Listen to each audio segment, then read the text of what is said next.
Assalamualaikum warahmatullahi wabarakatuh. Salam sehat, salam sejahtera untuk kita semua. Sahabat orang tua muda Indonesia yang saya hormati, saya cintai. Mohon maaf selama Cipikus tidak ber-YouTube ria karena kesibukan dan beberapa kali saya harus isoman. Kali ini karena ada isu yang sangat menarik dan menurut saya kalian harus tahu semua ini. Bayangkan ada sebuah perundungan ini. Perundungan itu bully ya. Anak usia 11 tahun membuli temennya yang sama usia sekitar 10 tahun. Ini kejadian di Jawa Barat, tepatnya di Tasikmalaya. Anda tahu sendiri, seorang anak tega-teganya membuli anaknya untuk berhubungan dengan kucing. Masya Allah, luar biasa. Nah, ini sangat menyakitkan, sangat merasa kami sebagai orang tua merasa sedih sekali. Kenapa anak-anak sampai demikian tega membuli anak seusianya menjadi orang yang menjadi anak yang seakan-akan tidak peduli dengan temannya sendiri. Luar biasa. Karena itulah saya angkat dalam video ini, teman-teman, saya mengajak atau mengundang seorang psikolog untuk memberikan komentarnya atau apa sih masalah kenapa anak ini bisa melakukan seperti ini, siapa yang salah. Jadi tolong Anda cermati dan Anda ikuti apa yang akan disampaikan oleh Bu Sinta ya. Bu Sinta ini seorang psikolog dari Psikologi UI dan sekarang beliau menjadi pengajar di Fakultas Psikologi Undas Pancasila. Kita simak apa yang disampaikan oleh Bu Sinta. Silakan.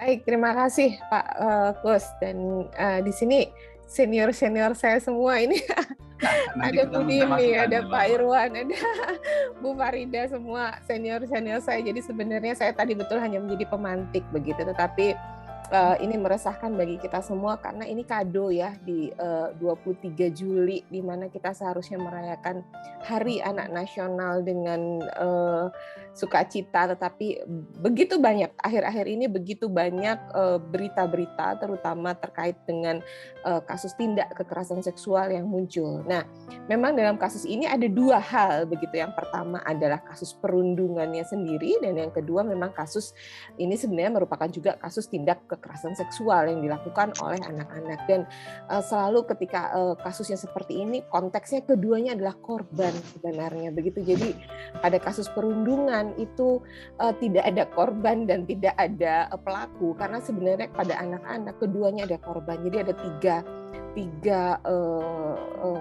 komponen sebenarnya, yaitu korban yang memang korban, kemudian pelaku yang sebenarnya korban, dan ada bystander. Nah, kita semua di sini adalah sebenarnya bystander gitu. Sehingga apa yang bisa kita lakukan, dan tampaknya kita semua punya beban moral bersama untuk bisa menjadi menjadi bystander yang kemudian aktif untuk melakukan dan proaktif untuk melakukan tindakan-tindakan untuk mencegah tindakan perundungan. Dan Pak Kus, perundungan ini bukan kasus pertama di Indonesia gitu ya. Kasus ini banyak sekali terjadi dan di Indonesia itu beberapa kasus itu tidak saja, kalau di luar banyak penelitian mengatakan gendernya itu laki-laki, tetapi ternyata di Indonesia ini juga tidak berlaku. Beberapa waktu yang lalu di salah satu kota di Kalimantan itu senior SMA yang membuli adik SMA-nya, jadi perempuan dengan perempuan, jadi sehingga pandangan gender ini menjadi juga bias begitu ya, sehingga semua bisa melakukan, semua bisa menjadi pelaku dan semua bisa menjadi korban. Itu yang paling meresahkan begitu. Nah, kenapa sih ini terjadi? Ya sebenarnya ini karena kalau dibilang ini gunung es, betul begitu. Dengan semakin mudahnya kita terpapar dengan media, semakin mudahnya kita mengakses media sosial, maka ini menjadi semakin juga terungkap begitu. Tetapi yang ada di bawah ini pasti jauh lebih banyak, dan sama dengan kasus kekerasan seksual, tidak banyak yang kasus-kasus yang kemudian dapat diselesaikan dengan baik, dapat diselesaikan dengan best practice penyelesaiannya ini kita tidak punya role model juga begitu. Bagaimana sih role model untuk penyelesaian kasus-kasus perundungan dan kasus-kasus tindak kekerasan seksual yang best practice begitu. Ini kita belum pernah punya model begitu ya. Jadi ini memang kalau dikatakan tadi gunung es, ini memang gunung es begitu. Dan kalau ditanya penyebabnya apa, multifaktor begitu. Jadi memang kita sedang mengalami banyak krisis begitu. Tetapi kalau saya lihat atau kalau saya analisa, banyak analisa kasus kita memang kasus morality, dan itu ditandai dengan parenting, pola asuh, bahwa anak-anak ini juga tidak memiliki, yang pertama tidak memiliki role model.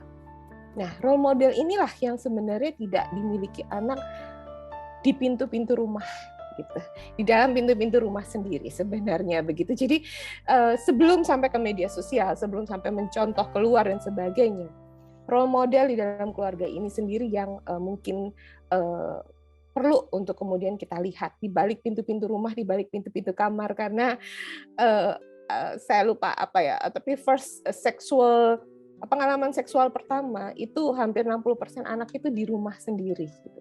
Jadi ketika kita tanya kok bisa kita menjadi begitu amoral, ya balik lagi apakah orang tuanya sudah cukup bermoral. Jadi di balik pintu-pintu. Jadi tiap tidak adanya role model ini menjadi kunci utama. Sehingga role model ini kemudian berlanjut kepada pola asuh gitu. Jadi tadi kenapa saya sampaikan bahwa anak-anak pelaku itu bukan pelaku, tapi mereka juga korban.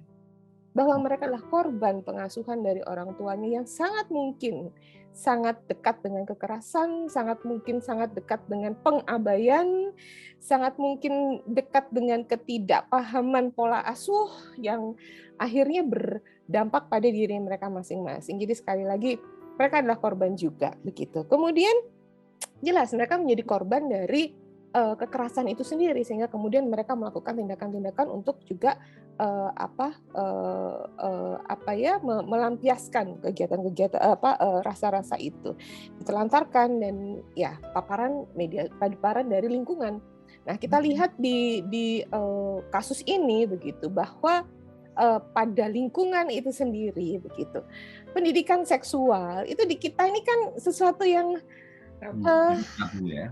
Iya, tabu, tetapi semua orang melakukan. Nah, ini jadi anak tidak tahu mana sih yang sebenarnya betul, mana sih yang sebenarnya tidak. Apakah ketika dia meminta temannya untuk melakukan itu kepada kucing, itu merupakan hal yang amoral? Bahkan mungkin dia tidak tahu bahwa itu adalah suatu tindakan yang amoral, begitu. Nah, siapa yang harus memberitahu? Ya kita, bystander ini, gitu. Orang tua yang punya peran. Jadi adanya pola asuh, adanya kekerasan gap gitu antara apa yang sebenarnya value-value yang sebenarnya diterapkan kepada anak yang kemudian dia tidak dapatkan, inilah yang kemudian menjadi penyebab dia melakukan bullying. Pada banyak penelitian, pembuli gitu ya, orang yang melakukan bullying itu pada umumnya memang memiliki masalah psikologisnya sendiri begitu. Adalah anak-anak yang tidak punya kepercayaan diri yang cukup, anak-anak yang memang agresif begitu ya, dengan pola asuh tertentu sehingga dia menjadi agresif, bahkan cenderung menguasai, kemudian dia memiliki rasa benci kepada orang lain, agresivitas rasa benci yang kemudian harus dia lampiaskan. Ini dapatnya dari mana? Ya tadi dari tiap-tiap balik pintu rumah anak-anak ini masih. Pada banyak kasus yang menjadi fokus itu adalah penyelesaian pada korban. Jadi bagaimana kita memberi perhatian pada korban, tapi sedikit sekali yang kemudian memberi penguatan pada pelaku atau tadi juga korban. Itu sangat sedikit. Di sekolah pun juga seperti itu. Jadi yang selalu menjadi fokus adalah korban didampingi korban itu. Tapi apa yang kita lakukan pada pelaku atau pada korban pelaku ini ya gitu, itu juga sedikit sekali. Jadi itu juga mesti untuk kita mendapat perhatian yang sama gitu dengan anak-anak yang memang menjadi korban bully. Ya, sebenarnya kalau dari saya sendiri tidak pada tataran mengenal korban begitu dan mengetahui secara mendalam, tetapi hanya mendapat informasi dari media, dan kalau kita lihat di media memang berasal dari keluarga yang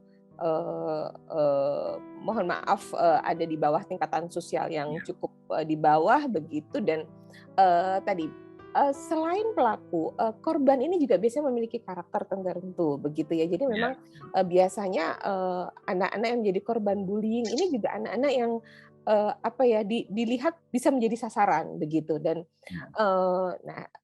mungkin gitu ya, saya tidak bisa memastikan begitu apa yang terjadi setelah dia bully, kemudian dia sampai dengan kejadian dia depresi dan dia meninggal. Bahkan meninggalnya kenapapun juga tidak ada informasi begitu ya. Tetapi ini juga menjadi salah satu fenomena Pak Kus, bahwa kejahatan atau sekarang itu ada fenomena post a picture ya, PAP gitu. Nah, ini ternyata stresnya, cyberbullying ini menimbulkan stres 2 kali lipat dibanding bullying yang bukan cyber.